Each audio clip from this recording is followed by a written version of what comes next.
everyone. Welcome to the Capital Raising Show. My name is Jillian Sidoti. I am joined by Nate Dodson. And today we're going to be talking about AI and the intersection of AI with fundraising, with your real estate investments, and all of those good things for everyone. What do you think about AI?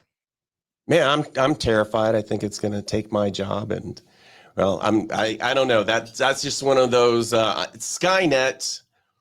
But I understand that there are so many benefits to it, and especially when it comes to raising capital, like how does it work? Like bridge that gap between Skynet and how we're going to raise some capital, making it easier. Well, it's like buying a car, right? Like nobody wanted to buy a car when Henry Ford invented cars because they were dangerous and scary and they were going to replace, bugging horse and buggies and put people who had horse and buggies out of a job. And cars are dangerous and scary if they're in the wrong hands. They can kill people. So I think there's a valid reason to be a little bit scared. But cars also get us to Yeah. places faster, and that's the same with AI. I totally get it. And AI is so new. I mean, it doesn't go back that far. It's still getting improved. It's still learning itself. Kind of how is that really starting to apply to, let's just use real estate deals as an example. Like I know it's starting to have a massive impact, but there's so much farther to go. Uh, how do you think that's coming along or going? Well, I mean, there's a lot of tools out there now that you can use to analyze a deal or find a deal or look at a deal so you don't have to actually read the whole thing. It will, if you put into AI, for example, your requirements for a particular deal and prompt it properly, the AI will tell you whether or not you should invest in that deal in 30 seconds as opposed to you sitting and reading 50 pages. So for me, that's That like the is first amazing. thing you should be doing with your AI.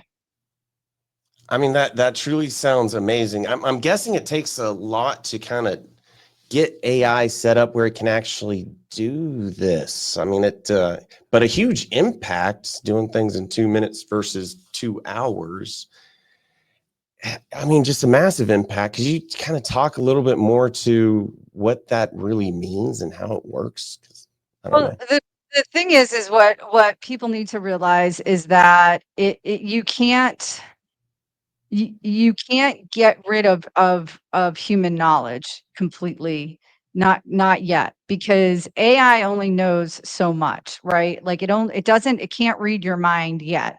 So you have to tell it what to do. You have to give it's like any employee. If an employee came into your place of business and just started doing stuff and they're doing the wrong things, you can't get mad at them for doing the wrong things or giving you the wrong information or what have you if you haven't given them proper training and told them exactly what it is that you want or that you need. Now, just like a really good employee, AI should be able to recommend to you if it understands your business, it should be able to recommend things for you. So if you say to AI, these are my underwriting criteria, well, guess what? You have to come up with your underwriting criteria first in order for AI to give you any kind of real data or real information.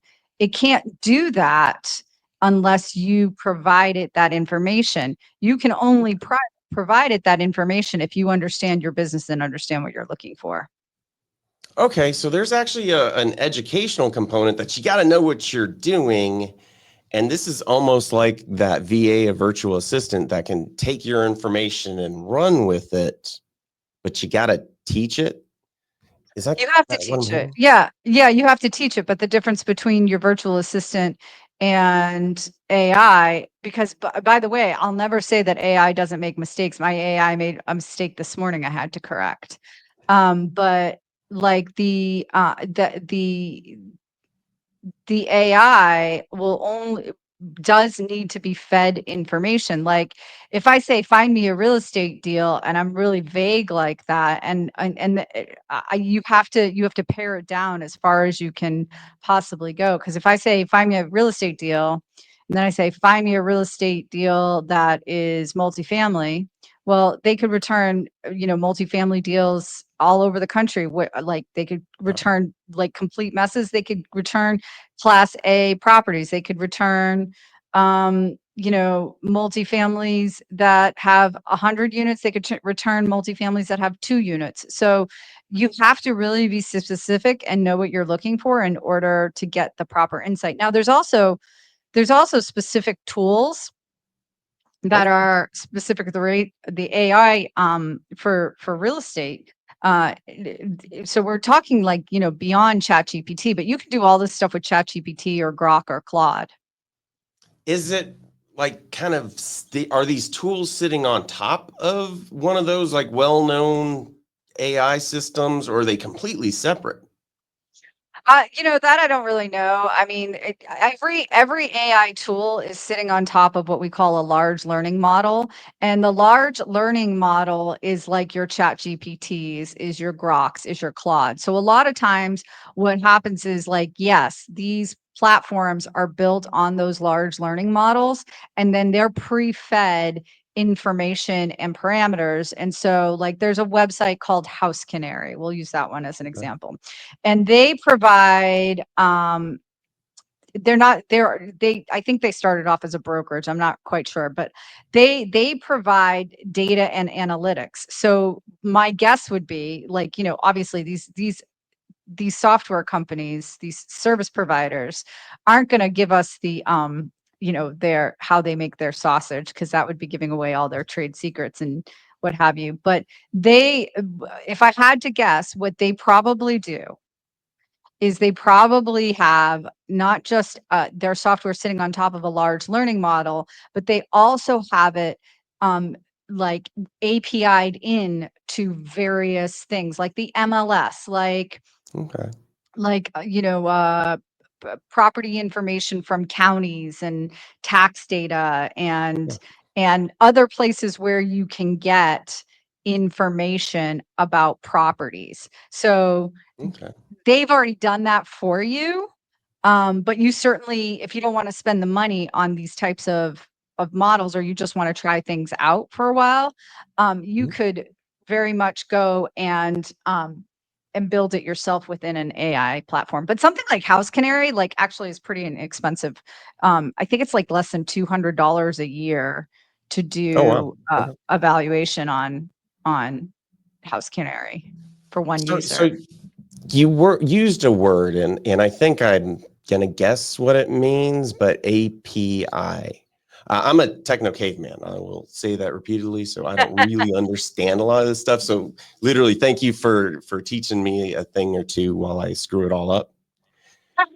Well, an API is like that's it's so funny because when we first started using APIs in my office, I could not wrap my head around it at all. And to be perfectly frank, I am not like a technical person. I've just always gravitated towards like learning the surface level stuff. So uh, if you're going to ask me to API anything for you guys, it's not going to work.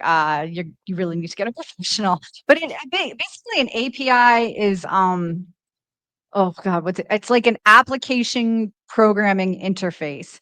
And what it does is it will have two different sets of software applications or multiple software applications, and it will provide that bridge. And a tool you can use to do that is called Zapier. Like, I use Zapier for most of that stuff. That's the well-known one. That's the one everybody recommends. If you actually go into Chat GPT and say, this is what I want to do, tell me how to do it, it most likely is going to recommend using Zapier, which is just an API interface like a program that Okay. it provides that API when an AP when actually Zapier provides that API when no API exists. I know I just said a lot of things. So do you want to ask a question there? Because that was a lot. It totally was, and like I've seen Zapier come up. I've seen also webhooks. It sounds like they're similar, uh, and so just kind of for me to understand, I've seen like, hey, we've got this certain software that plugs in. Then other companies are like, we can do it with 2,000 softwares. I'm guessing that's kind of how this Zapier really connects it all. Right. Now, the thing is, like, before I get into Zapier, you use Zapier when two softwares don't have APIs that will talk to each other. Okay. So for example, like you might have something like Google APIs or your Gmail might API or your website might API with your CRM. And perhaps the CRM already has a way for that to happen. Like they already have that built into their software. Like you can connect these two, you can make this happen. You don't have to go out. Zapier is helpful for when you have to go outside of those two softwares to get it to work. Like in other words, they're not compatible. Zapier will make it compatible. And if we've gone off the rails on this topic, like feel free to You bring me totally have. back in. I actually, I mean, it kind of tied into a few things that I was going to ask about. You were talking about that finding a deal AI that APIs into the MLS, it APIs into these different data sources. So I want so it reaches in, actually gets the data directly, Right. and then creates the financial analysis, or just here's the opportunity. I mean, it depends on what you want it to do, right? You have to teach the large learning model, your ChatGPT, for example. You have to teach it what you want it to do. Now, on some level, you don't need to do any of that, right? If you really just want to do something like quick, easy, what you can do is just go into ChatGPT, and we're just talking about deal analysis right now, right? And actually, we have something for this, Nate, believe it or not. If you go to download our AI deal desk, we created this little platform program thing.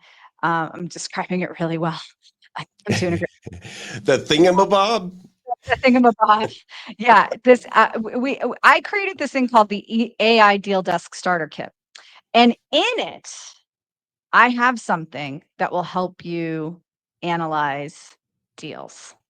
It's Okay. simple, it's not complicated, it's not super robust, but it's enough to get you started, and honestly, I suggest using that before doing anything else because uh, like I talked about learning like cars and AI. Learning how to use AI is much like learning how to drive a car. You don't drive a car for the first time and immediately get on the highway, right? Because you'll probably crash a car. So it's the same concept, right? You want to start off small, get used to it, understand exactly what's happening and what's working, and then level up from there. And the way you can level up is, of course, through APIs and all that other good stuff and using like more complicated underwriting criteria. So if you just go get that AI deal desk, there's Okay. prompts in there that will help you out.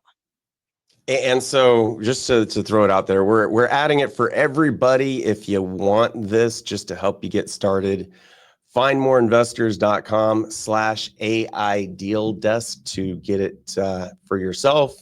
Please poke around, find more investors. It's actually the business that Jillian and I bought from Yakov Smart. I know you've heard him talk in the past, and we're kind of taking over his show. Surprise! But you can totally find out more about us, what we're doing, how we're improving at findmoreinvestors.com. But thank you, Jillian, for offering this also at the AI deal desk Yeah. on the website. Yeah, it's and that's gonna really help you with kind of just getting started, right? The other thing that will do is it's gonna help you do investor outreach. And that's one of my favorite things to do with AI is Okay. write emails, write communications. But once again, if I just go into AI, if I go to ChatGPT and say, write me an email for investors, it's just going to give me something super generic that I could have got off the web anywhere, right? Like, Mhm. so how do we solve that problem? You, you got to be super specific. You got to, Well, it's yeah. techno caveman here, just so that Technical. I understand what you are providing to everybody, and thank you so much for really doing that. I'm guessing, and correct me if I'm wrong because I haven't really looked at it. Are there like prompts, or is this more of a narrative? This is how you do it, just so I can understand what everybody can, and me too, is looking Yeah, at. I'm actually gonna walk you right through it, and then you can go and do this yourself, or you can go get the Deal Desk starter kit. So if that's okay with you, I'll just tell you exactly how it gets started. It's first it talks about how what kind of AI do you need? What do you need to get started, and like what kind of tools do you need to get started, and then you go set those up. That'll take you like 5 minutes. Like the whole thing will take you like no Okay. time at all. Yeah, I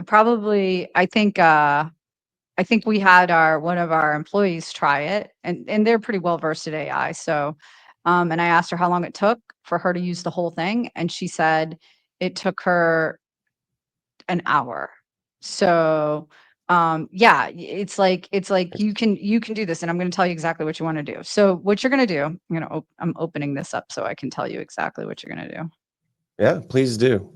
Yeah. And So, yep, go ahead. go slow because I don't understand this stuff. Okay. All right. So we're going to, and this is all copy and paste, right? So I'm going to actually read this out loud. You're better off just going and getting it, copy and pasting it, of course, instead of listening to me talk. So, all right. Let's start with the reason why you guys are all here. You're all here not just really to analyze deals. You want to talk about raising capital, right? So before you raise capital, before you can go out there and raise capital, what's the first thing you think you need to know, Nate? What I'm raising capital for, That would be one thing. What else? who I'm asking that capital for 'em. Yep. And then there's one third thing that I would want you to know before you started having AI go crazy? And Oh this man, one's I got harder. no. This one's a trick. This is almost a trick question. All right, then right over my head. Okay. What am I missing here? Okay. So and I don't mean to trick you, but yes, you want to know who's going to be your investor and exactly what you're going to have them invest in, right? Those are the two big things. But the third big thing is how do you want to talk to them? Like, how are you approaching them? And really, that third thing depends on two other things, right? That third thing depends on who's your investor and how do they want to be spoken to, and who you are as a brand, as a person, as a company, right? So if you're somebody like me, I am not always um you know having been a lawyer, one thing I quickly realized as a lawyer, doing what we do, is that you really need good bedside manner. You need Okay. people to think that you care about them, right? And that I do care about them, not I don't just I actually clear, I believe do you. care. I mean, as I much do as care you're about you. pouring into the Investor Attraction Academy, I truly believe you. Yeah, but one thing was like, I've never had that personality. I've never had the personality of being like super mean to anybody or just being very clinical. So always in my emails, I'm a little bit silly. I'm a little goofy. I'm a little I'm not as professional as someone might expect. Now you can think whatever you want out there in the world about that approach, but that's who I am as a brand. So all of my materials that go out, or for the most part that go out, have that kind of edge to them of my personality shining through. And so maybe you're an engineer and you're super analytical and you're super clinical and you're super and you want that to come across, then that's the tone you're going to want. So the three things you want people to you want your AI to know before you start having it go crazy writing things is, who is your investor? What are you investing in? And who are you? So those are the three things. And so we that in the AI deal desk, there's a formula for getting that information from you. But you can just do it that way. You don't have to go get the AI deal desk. You can just do it that way. I don't want you to think you have to go get it. So that's step number 1. Okay. Well, and just let me throw this out only because you're talking about how you communicate by email. I came up with a new closing strategy. Okay. I'm officially calling it my Tony Montana close. Okay. Okay. All I got in this world is my word and my balls, and I'm not going to Eh, break them for nobody. yeah. And amazingly, the People now like that. client was like, "Oh, well, now I trust you. Let's go."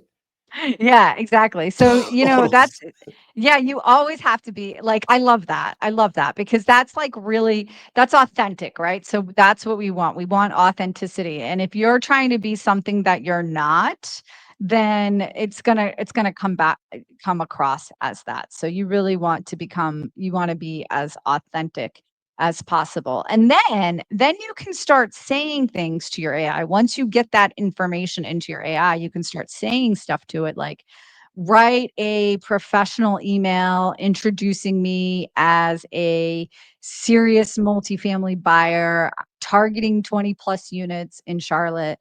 I specialize in value add deals and can close with cash or bridge financing. So that's something you would say to like a broker, for example, like, Mhm. hey, tell me like, because how many brokers never respond to you? So what we're trying to do is automate the process a little bit through AI so that we can send them out a lot faster and get them to respond to us, get them all the information they need before before we Okay. get a response from them. And so are we to the stage that we're actually producing the communications, or are we still kind of trying to figure out how to do that just so I'm keeping up? Well, okay. So you get your information in there and now you can prompt it to do whatever you want, right? But it's difficult to prompt it to do something like analyze this deal if you don't actually have a deal. Right? So step I know. 1, get a deal. Fine. So what do? We reach out to brokers, right? That's number Okay. 1. Number 2, find deal. Then we can get the deal analysis. And so now if you don't want to read a 50-page offering memorandum, you can have AI summarize it for you. And you could ask it direct questions, or you could ask it something like, "Hey, can you summarize this offering memorandum for me? And what I want you to tell me is 3 key highlights, 2 potential risk factors, and 5 questions that I should ask the broker." Okay. And that gets us to think about it, and that gets them, and you can upload that right to AI. Like, I think a lot of people don't realize that is that you can upload documents and files to AI, and Can AI you will read it also for like you. API or ask it about other like data sources, or is it all just kind of making it up? Yes. So if you have certain like ChatGPT, if you get like the subscription-based model or Grok, you can have it search or deep research the internet. Now, you talked about API. If you wanted to API, you got to create an AI agent. And that's a little more complicated. And I think we don't have enough time to go over that in this little podcast. I totally get it. But do you have a resource, or should somebody reach out to you that like, okay, I'm trying to figure out how to really leverage AI to make more deals happen? You're welcome to reach out to me. Absolutely. Anybody's welcome to reach out to me and talk about this further. But the reality is, and maybe we'll do it in a future webinar or podcast or something. It's not really great for a podcast because I'd want to show you how to do it, which would make it difficult on this kind of format.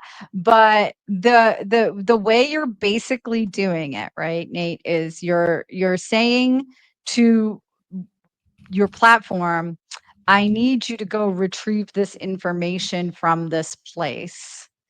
And then if the place has like a firewall or password protected or something like that, that's when we have to start APIing and figuring out how we can gather that Okay. information. So at first, what I say is just try to do it without doing that, or you can always go, like I said, to that to House Canary or something like that. But that's not going to. It's just going to pull the data in a lot of ways for you. So So that house canary actually will do a lot of these things that otherwise you got to right, create an agent, again, way beyond my ever skill to right, actually do. right. But Before we move on, and I want to hear about some of these other tools because I'm absolutely amazed. You said people can reach out to you. What is the best way for anyone and everyone to actually get a hold of you? oh, yeah, just email me at Jillian at findmoreinvestors.com. Right now, that's the best way to get in touch with me. Fantastic. Well, thank you for that. And like, I'm just amazed by this house canary. I'm sure there's other tools out there that can kind of be beneficial to the process. Are there any that you kind of want to can share? So the thing I would tell people is start with ChatGPT or Grok. So many people I know say Grok is far superior to ChatGPT. I have not borne witness to that personally yet, but that doesn't mean it's true. I have a parasocial relationship with ChatGPT, so so that's completely And inappropriate. let me AI is alive. Yeah, no, it For really the- is, like Johnny 5, yeah, exactly, that's exactly right, just like Johnny 5, yeah. have you not played with Grok or you haven't gone as deep with it as you have? Because I'm understanding that there's a whole lot of training going on. Yeah, I have a premium subscription to Grok, so I could use it, it's just that I'm constantly involved with my ChatGPT, and Does your but husband but know? yeah, I know, right? No, like, I'm telling you, I'm way too involved with ChatGPT. It probably knows more about me than I know about myself at this point. I asked it a question the other day, no kidding, Nate. I asked it to put it we were at I was at a mastermind event, and there was a question during the mastermind event, and I can't remember what the question was, but it was something I was just struggling with answering. It was about, self-reflection, looking inward kind of question. And, Mm. and I asked ChatGPT, if I was to ask you this question about me, what would you say? And the answer it came back with was mind blowing. I was like, oh, this is getting a little scary. We're all on edge. So yeah, but to me, other people I know have said that they like Claude. So those are the three ones. Those are the ones you want to try out, get on, see what you feel most comfortable with, and just start playing with it. But don't Who's expect anything Claude? amazing until Claude is another large learning model, much like Okay. ChatGPT, much like Grok. Yeah. Okay, got it. So they're all kind of the same, but they actually, to prepare for you, I figured I needed to figure out what's going on a little bit more.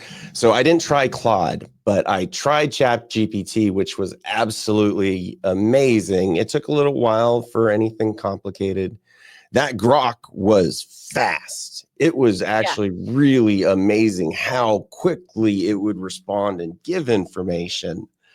And then Yeah. I at least tried one more, which was the Google's Gemini. I don't like Gemini, but tell me more about that. Go ahead. Oh, I actually, out of all of them, I thought the output of Gemini was better than ChatGPT. I thought ChatGPT was better than Grok, but at the same time, it was almost more like it just took more time with your ask. Gemini took forever. I don't think I would ever use it just because it drove me crazy by the time it answered. ChatGPT was great. It just took a lot longer than Grok. So that was at least my experience playing with them, but still it's like it seems like a very personal decision. Really is. It really is. And who knows who's going to come out on top, or what's happening behind the scenes. It all seems very secretive and open at the same time. So, like, I think it's like, again, it's like buying a car, right? Like, you might prefer driving Tesla, while others want to drive an F-150, right? So, it's a matter of preference. It's a matter of what you're trying to accomplish, right? Like you're not going to use a tiny little Tesla like a Model 3 to, haul a boat, for example. You're going to need your F-150 for that. Makes sense, but I don't like to actually drive, so I do enjoy my Tesla. We only have a couple more minutes, and you're the pro at this. So if you don't mind, I'm going to go ahead and sit back for a minute and let you kind of give any final thoughts, comments, education. Thank you so much for allowing us to learn a little bit Oh, more, but please that's my roll. job. That's my job. Okay, so let's talk about what could you use AI for in your fundraising process. Number one, deal sourcing. We talked about that. So finding those potential investment opportunities, and then finding the right and suitable investors for those opportunities. Due diligence, like checking on the actual property itself and what it is where it's located, asking AI to bring back additional information, or training AI to analyze that deal and reject it for you before you even have to put in any more effort, things like that. One thing I'm loving with AI and using with AI is to make pitch decks. But again, I can't emphasize this enough.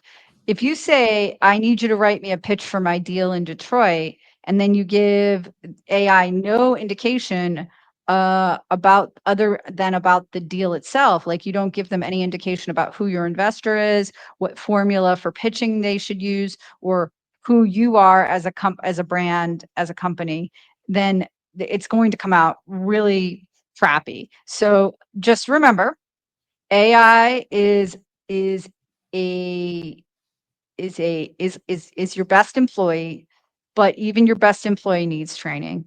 And that's what you have to remember. The more information you give AI, the better your results are going to be. So that's my big Makes takeaway sense. for today. There's the crescendo. Wow, yes, thank you. No, So truly, no. Thank you for teaching us cavemen a thing or two about AI, and I think we all have a lot to learn. So I thank you so much, and kind of showing us the future. Truly appreciate it. awesome. Awesome, of course.